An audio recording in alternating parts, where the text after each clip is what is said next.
দশাশয় আকৃতির লাল রঙের আকর্ষণীয় এই গরুটির নাম পাঠান। পাবনার জালালপুরের রাজু আহমেদের খামারে সযত্নে পালিত পাঠান 2024 সালে প্রাণী সম্পদ প্রদর্শনীতে পেয়েছে দেশসেরা শাহিওয়াল গরুর স্বীকৃতি। সামাজিক মাধ্যমে ছড়িয়ে পড়া পাঠানের বেশ কিছু ভিডিও চিত্র তাকে এনে দিয়েছে তারকা খ্যাতিও। আমরা ওই ঘাস দেই, খেয়ার মের খাওয়া হলে আবার সারা রাত মোটামুটি এমনি গরু খায়, খেয়ে শুই থাকে। হ্যাঁ, যে বাইরেতে আসে যে ওই জালালপুর ওই জায়গায় বড় গরু পালন হয়, তা আমি আসছি, দেখার জন্য আসছি। 3 বেলা নিয়ম করে খড়, দানাদার ভুসি, কাঁচা ঘাস খেতে দেওয়া হয় পাঠানকে।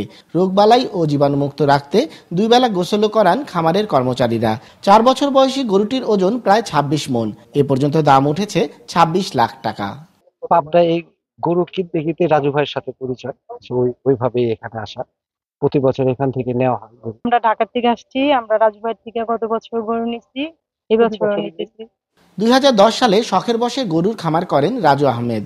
লাভবান হওয়ায় 2015 সালে মাস্টার্স শেষ করে বনে যান পুরোদস্তুর খামারি। তাপদাহে এবার গরুর প্রত্যাশিত ওজন বাড়েনি বলে জানালেন তিনি। যে এরকম তাপমাত্রা, বিদ্যুৎ থাকতেছে না, তারপরে খাবারের দাম অতিরিক্ত বেশি, আবার এই তাপে গরু কোনো রকম ওজন বাড়তেছে না, আরো গরু শুকায় যাচ্ছে। এক্ষেত্রে আমরা মোটামুটি বেশিরভাগ খামারিরাই ক্ষতিগ্রস্ত, লসে আছে। এই খামারে পাঠান ছাড়াও রয়েছে অস্ট্রেলিয়ান ব্রাহ্মা ও শঙ্কর জাতের দর্শনধারী 32টি গরু। দাম ওজন ভেদে 15 থেকে 20 লাখ টাকা।